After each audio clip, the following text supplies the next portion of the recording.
আসসালামু আলাইকুম রহমতুল্লাহ ওবরাকাত।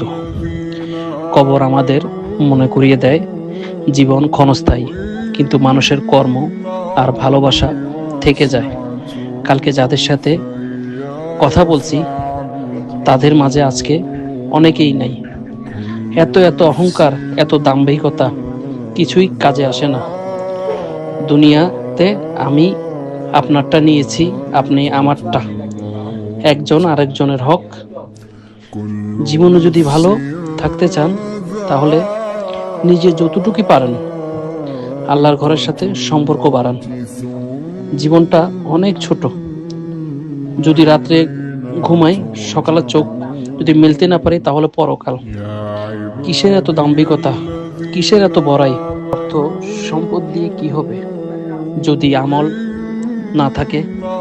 তাই বলবো, জীবনটা আল্লাহর পথে উৎসর্গ করে দেন।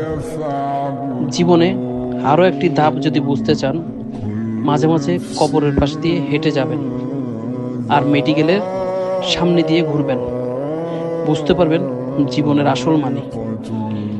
তাই আমরা যতটুকু সাধ্য মতো চেষ্টা করব 5 ওয়াক্ত নামাজ পড়ার জন্য, জীবনটা আল্লাহ সুবহানাহু ওয়া তাআলার সে উৎসর্গে করে দেওয়ার জন্য। আমরা ওয়াদাবদ্ধ হয়ে এসেছি দুনিয়াতে, কিন্তু সময় সাপেক্ষে সে ওয়াদাটা আমরা পূরণ করতে পারি না, দুনিয়ার ধোঁকা, দুনিয়ার মায়ায়।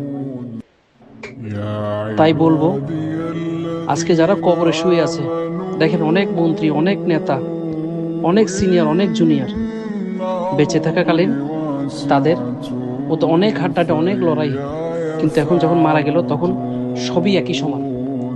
তাই তো দুনিয়ার মায়ায় না পড়ে আখেরাতের চিন্তা করি। দুনিয়াও সুন্দর হবে, আখেরাতও গুছিয়ে নিতে পারবো। আসসালামু আলাইকুম রহমতুল্লাহ ওবরাকাতুহু। যদি ভুলটুকু হয় ক্ষমা করে দিয়েন।